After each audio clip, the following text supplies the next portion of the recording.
On tient à vous dire par cette campagne-là qu'on a, vous êtes notre principal bailleur de fonds, le CIS de la Gaspésie a à gérer le programme de soutien aux organismes communautaires. On voulait porter à votre attention qu'on est passé d'un écart à combler entre les besoins exprimés par les groupes communautaires et le financement alloué par le CIS d'autour de 8 millions, j'espère que j'ai bien fait mes devoirs, à 13,5 millions 5 ans plus tard. Donc le manque à gagner des groupes communautaires a beaucoup augmenté dans les 5 dernières années. Le financement des groupes communautaires, lui, est passé de 11 à 12 millions. Donc, c'est pas, les compressions budgétaires, à notre avis et à notre compréhension, ne sont pas étrangères à l'augmentation des besoins des groupes communautaires parce qu'ils ont à répondre de plus en plus il y a une pression à la prestation de services dans les groupes communautaires. Notre question, on se demande de quelle marge de manœuvre vous disposez. Bien sûr, M. Loisel, vous avez dit tantôt que la marge de manœuvre dont vous disposez est celle de, s'il y a de l'argent, c'est ce que j'ai compris, vous me corrigerez si je me trompe, s'il y a de l'argent qui est attribué, par exemple, aux aînés et qu'on se rend compte dans la région que le besoin se fait davantage sentir auprès des jeunes, vous avez le pouvoir de transférer les sous. Or, nous, ce qu'on entend, c'est que non seulement l'argent arrive par programme service, mais qu'il y a un pourcentage de dédié, par exemple, à l'action communautaire à l'intérieur du programme service. Donc, la question, c'est de quelle marge de manœuvre dispose le conseil d'administration du CIS pour répondre aux besoins particuliers dans le contexte que je viens de vous dire et pour obtenir une écoute de nos besoins au niveau politique. Je pense que Mme Duguay, cette question-là, ça s'adresse à vous.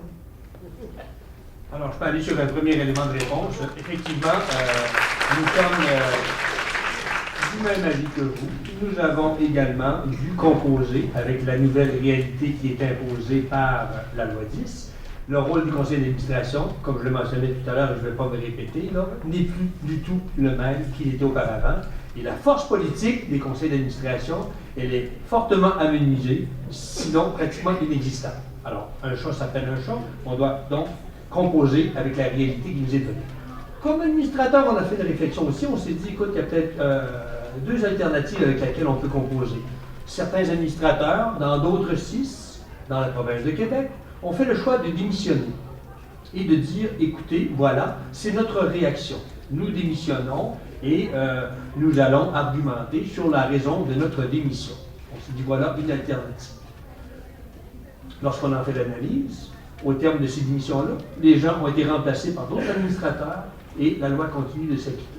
La deuxième alternative qui s'offre à nous, celle que nous avons choisie, c'est de rester comme administrateur au sein du conseil d'administration et de composer à l'intérieur de la marge et des attributions qui nous sont données et d'être attentif et vigilant à l'égard de nos réalités régionales et de voir comment on peut aussi s'assurer que dans les budgets qui nous sont alloués, avec les étiquettes qui sont évidemment accrochées à certains, des services, il y a des budgets qu'on ne peut pas toucher. Alors, comment on peut, nous, s'assurer que les priorités soient prises en compte en fonction des réalités régionales avec lesquelles on doit composer? Donc, l'exemple que je donnais tout à l'heure, si on décidait de s'orienter vers un mouvement global jeunesse, alors que nos besoins et nos priorités sont à l'égard d'une population qui vieillit et des services, des soins à domicile, bien évidemment, on va être vigilant, puis on va travailler en étroite collaboration avec l'équipe de direction pour s'assurer que ce soit les priorités régionales et locales qui soient prises en compte dans cette réponse-là.